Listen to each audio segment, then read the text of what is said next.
Hello friends, Hindi के सभी विद्यार्थियों का हमारे यूट्यूब चैनल एडुफैक्ट के प्लेटफॉर्म पे हार्दिक स्वागत है।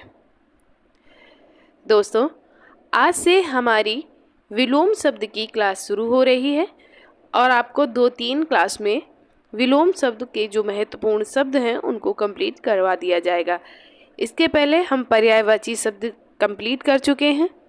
साथ ही साथ हमारी हिंदी साहित्य में जो भी विद्यार्थी टीजीटी, पीजीटी, नेट, DSSB जैसी हिंदी से रिलेटेड परीक्षाएं दे रहे हैं तो उनके लिए हिंदी साहित्य की भी क्लास चलाई जा रही हैं। तो अगर आपने ये सब नहीं देखा है तो प्लेलिस्ट में जाइए और वहाँ आपको सभी कक्षाएं मिल जाएंगी। वहाँ से आप देख सकते हैं और उनके MCQ फॉर्म में बहुविकल्पी प्रश्नों को भी सॉल्व कर सकते हैं। आज हमारी विलोम शब्द की क्लास चलेगी और इसी तरह आपको 2 क्लास 3 क्लास और दी जाएंगी, उसमें आपके सभी विलोम शब्द कंप्लीट करवा दिए जाएंगे। तो चलिए समय को बर्बाद ना करते हुए विलोम शब्द की तरफ ध्यान देते हैं। तो बात ये आती है कि विलोम शब्द बनते कैसे। विलोम का अर्थ होता है उल्टा, एक दूसरे के विपरीत। अब अलग अलग तरीके से विलोम शब्द बनाए जाते हैं। जैसे पहले आता है कि उपसर्ग जोड़कर बनाए जा सकते हैं। कैसे? अब आ, अप, अन, निस, निर, वी ये उपसर्ग होते हैं। वो हम आपको उपसर्ग और प्रत्यय की क्लास में पढ़ाएंगे कि उपसर्ग और प्रत्यय क्या होते हैं। अभी आप सिर्फ इतना समझ लीजिए कि ये आपके उपसर्ग होते हैं। तो आ उपसर्ग अगर जोड़ा जाएगा तो एक शब्द है। शब्द अपने आप में एक शब्द है और उसमें आ शब्द जोड़ दिया तो क्या बन गया? असभ्य, यानी शब्द का विलोम अशब्द होगा। उसके बाद में न्याय एक शब्द है, न्याय में आ जोड़कर अन्याय बना दिया गया तो न्याय का विलोम शब्द क्या हो जाएगा? अन्याय हो जाएगा। लौकिक में आ जोड़ दिया गया तो क्या बन गया? अलौकिक। हिंसा में आ जोड़ दिया, अहिंसा बन गया। सामान्य में आ जोड़ दिया, असामान्य बन गया। अब उपसर्ग अप की बात करते हैं। अप उपसर्ग में जैसे यश, यश में अपयश होता है। यश का मतलब होता है आपका अच्छा नाम होना और अपयश का मतलब होता है आपका बुरा नाम होना। तो आपकी जो कीर्ति है वो बुरे काम के लिए फैल रही है, तो इसमें ये आपका अप उपसर्ग लगा दिया। उत्कर्ष, उत्कर्ष का होता है अपकर्ष। मान, अपमान। कीर्ति, अपकीर्ति, यानी यहाँ पे आप सब लगाकर विलोम शब्द बनाया गया। इसके बाद अनुपसर्ग की बात करते हैं। अंगीकार का होता है अनंगीकार, यानी अंगीकार और उसमें अन उपसर्ग लगा दिया गया। अन प्लस अंगीकार, तो ये बन गया अनंगीकार।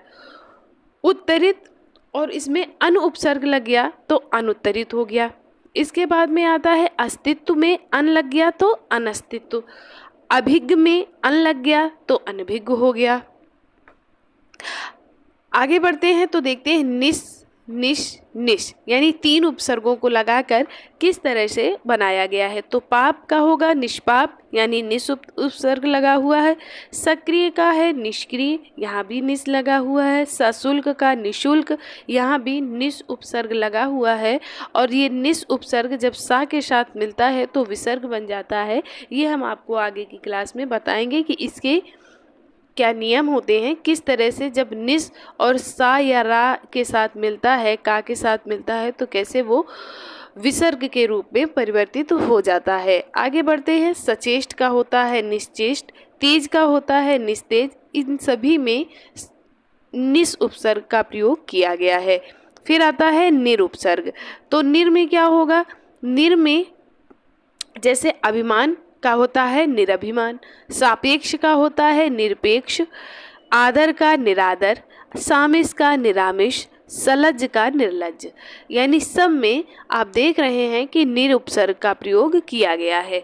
फिर आता है वी उपसर्ग। वी का होता है सम्मुख का विमुख, यहाँ देखो मुख में वी लगा दिया तो विमुख हो गया। राग का होता है विराग, देश का विदेश, योजन का वियोजन। इसके बाद में प्रति उपसर्ग की बात करते हैं तो आता है आगामी। आगामी में प्रति लगा दिया तो प्रतिगामी हो गया। वादी, वादी में प्रति लगा दिया प्रतिवादी हो गया। घात, घात में प्रति का लगा दिया तो प्रतिघात हो गया। रूप में प्रति यूज कर लिया तो क्या हो गया, प्रतिरूप हो गया। आगमन में प्रति लगा दिया तो प्रत्यागमन हो गया। इसके बाद में आगे बढ़ते हैं और दुर उपसर्ग की बात करते हैं। दुर उपसर्ग में क्या है कि दुर उपसर्ग जोड़कर जो शब्द बनते हैं वो किस तरह से बनते हैं, तो सुबोध दुर्बोध। अगर इनको अलग लिखेंगे तो ऐसे लिखेंगे दुर प्लस बोध, दुर्बोध। इसके बाद में सुव्यवस्थित का होगा दुर्व्यवस्थित, सज्जन का दुर्जन। दुस उपसर्ग लगाकर जोड़कर कैसे बनेंगे, तो सत्कर्म, सत्कर्म में दुस जोड़ दिया तो दुष्कर्म हो गया। सचरित्र में दुस जोड़ दिया तो दुष्चरित्र हो गया। कु उपसर्ग जोड़कर बनाएंगे तो कुपात्र का सुपात्र हो जाएगा, सुपुत्र का कुपुत्र हो जाएगा, सुपाच्य का कुपाक्ष और सन्मार्ग का कुमार्ग हो जाएगा। अब आगे बढ़ते हैं और उपसर्ग में जो परिवर्तन होता है उसमें देखते हैं कि किस तरह से होता है। तो इसमें क्या होगा कि आदान में भी उपसर्ग लगा है और प्रदान में भी उपसर्ग लगा है, लेकिन दोनों के उपसर्ग का परिवर्तन कर दिया गया है। जैसे इसमें सु उपसर्ग है, इसमें दुर उपसर्ग है। इस तरह से अलग उपसर्ग दोनों में यूज किए गए, लेकिन दोनों के उपसर्गों में परिवर्तन करके विलोम शब्द बना दिया गया। इसमें आयात निर्यात, इसमें दोनों में अलग अलग उपसर्ग का प्रयोग किया गया है। इसके बाद में संयोग में सम उपसर्ग का प्रयोग किया गया है और वियोग में अभी ऊपर पढ़ा था वि उपसर्ग का प्रयोग किया गया। आगे आता है लिंग परिवर्तन द्वारा, जैसे राजा रानी, भाई बहन, वर कन्या, माता पिता, नर नारी, लड़का लड़की, धोबी धोबिन, कुत्ता कुतिया। इस तरह से जो बनाए जाते हैं वो लिंग परिवर्तन द्वारा बनाए जाते हैं। इसके बाद आता है प्रत्ययवती प्रयुक्त, यानी प्रत्यय का, अभी जैसे हम उपसर्ग द्वारा पढ़ रहे थे, अभी इसमें क्या होगा कि प्रत्यय द्वारा बनाए जाएंगे। जैसे केंद्राभिगामी, केंद्रापसारी, यानी जो केंद्र की तरफ हो वो केंद्राभिगामी और जो केंद्र से दूर जा रहा हो वो केंद्रापसारी। तो इसमें देखिए केंद्र तो इसमें भी है और केंद्र इसमें भी है। बदला क्या गया, प्रत्यय। प्रत्यय कहाँ लगाया जाता है, प्रत्यय शब्द के पीछे लगता है और उपसर्ग कहाँ लगता है, तो उपसर्ग शब्द के आगे लगता है। तो इसमें देखो जो बनाया गया है वो कैसे बनाया गया है, ये देखिए दोनों में केंद्र शब्द का यूज किया गया है। ये केंद्राभिगामी है यानी केंद्र की तरफ आ रहा है और ये केंद्रापसारी है यानी केंद्र से दूर जा रहा है। तो इसमें जो उपसर्ग है वो एक ही है दोनों में, लेकिन अंतर किस में है, प्रत्यय में है। इसके बाद में गतिहीन, गतिवान और गतिहीन, तो गति दोनों में है यानी उपसर्ग एक जैसा है। परिवर्तन किसमें किया गया है, प्रत्यय में परिवर्तन किया गया है, यानी गतिवान है ये चल रहा है और ये गतिहीन है यानी ये स्थिर है। नंद द्वारा सभ्य अशभ्य, संभव असंभव, लौकिक अलौकिक, आदि अनादि। नंद तत्पुरुष समास आपने पढ़ा होगा, उसमें निषेध की बात करता है। अब यही शब्द उपसर्ग में भी आते हैं, यानी आ उपसर्ग लगा है, इसमें भी आ लगा है, इसमें भी आ लगा, इसमें भी आ लगा है। और नन में होता है कि आपको निषेध बताता है, किसी चीज़ का नकारात्मक साउंड देता है, लेकिन उसमें नहीं का प्रयोग नहीं होता। जैसे सभ्य का मतलब है कि वो सभ्य है, उसमें सभ्यता है, लेकिन असभ्य का मतलब है कि उसमें सभ्यता नहीं है यानी वो गंवार है। तो इसका मतलब हुआ कि ये बता रहा है कि सभ्य नहीं है, लेकिन इसने नहीं शब्द का यूज नहीं किया। तो इस तरह से जो नहीं का यूज होता है या इस तरह से जो निषेध वर्ण यूज होता है उसको नन कहते हैं। जैसे संभव, हाँ ठीक है ये काम हो सकता है, संभव है, और असंभव ऐसा नहीं हो सकता, लेकिन इसने नहीं शब्द यूज नहीं किया। यहाँ पर इसने निषेध बताने के लिए आ शब्द का यूज किया। फिर आता है लौकिक अलौकिक, आदि अनादि, यानी ये आ जो शब्द निकल रहा है ये निषेध के लिए निकल रहा है, यानी ये नहीं शब्द को बताने के लिए निकल रहा है। बस नहीं का प्रयोग स्पष्ट रूप से यहाँ पे नहीं किया जाता है। आगे आता है भिन्न शब्द द्वारा, जैसे अब इनमें जो शब्द आएंगे वो आपके बिल्कुल अलग अलग शब्द आएंगे। जैसे लाभ, हानि, ये दोनों अलग अलग शब्द हैं, एक दूसरे के विलोम हैं, लेकिन ये दोनों अलग अलग शब्द हैं। कटु, मधु, गुरु, लघु, मूक, वाचाल, तो ये शब्द आपके शब्द अलग अलग हैं और इनका आपस में कोई संबंध नहीं है, लेकिन ये सिर्फ विलोम शब्द हैं। अब आइए इन्हीं से संबंधित कुछ शब्दों को देखते हैं जो कि हमें परीक्षा में पूछे जाते हैं। अभी हमने इनके नियम देखे थे, अब देखते हैं शांत। शांत का क्या होगा? अनंत का क्या होगा? शांत। फिर आता है निश्चीम, निश्चीम का होता है परिमिति। फिर आता है असीम, असीम का है ससीम। और उसके बाद में आता, ये जो तीन शब्द हैं आपके, कौन? असीम का ससीम, बंधन का मोक्ष और भद्र का अशिष्ट।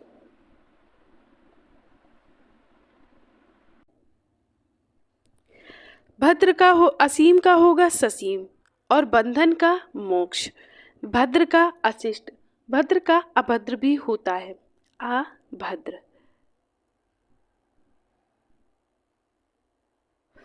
आकर्षण का होता है विकर्षण, अत्यधिक का अत्यल्प, अथाह का छिछला। अधीन, अनाधीन, आक्रमण, अनाक्रमण। अमर का होगा मर्त्य, अमिति का होता है परिमिति। अर्जन का व्ययन होता है, अवशेष का निःशेष होता है।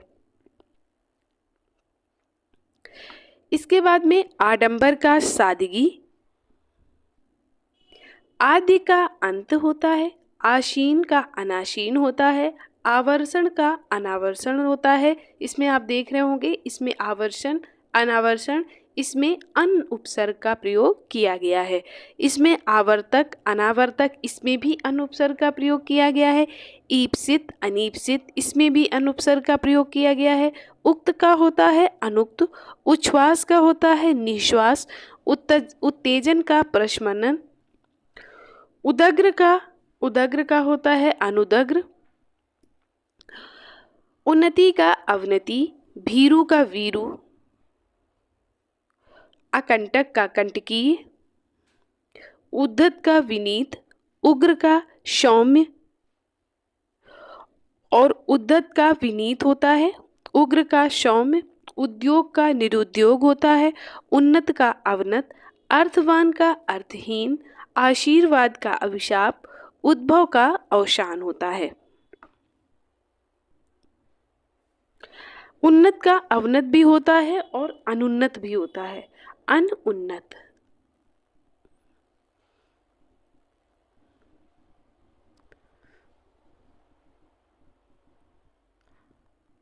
अर्थवान में अर्थहीन होता है और निरर्थक भी होता है। आगे बढ़ते हैं। अति, अति का होता है न्यून। अति मीन्स बहुत ज्यादा और न्यून मीन्स थोड़ा। इसके बाद में अतिक्रमण का होता है अनतिक्रमण, अनावृष्टि का अतिवृष्टि, अतुल का तुल्य और अतुल का होता है विधृत, विधृत, विहृत। इसके बाद में अनुभव का होता है अनुभवहीन, अनुभूति का अननुभूत, अनुमत का अननुमत, अपराधी का निरपराध, अभिनंदनीय का निंदनीय, अभिमुख का प्रतिमुख, अभिसरण का अपसरण, अवसर का अनवसर, धूर्त श्रेष्ठ, लोभ का त्याग होता है, आक्रामक का आक्रमिका होता है, आपसदारी का दुजायगी, आहार का होता है अनाहार, उच्छिष्ट का होता है अनुच्छिष्ट।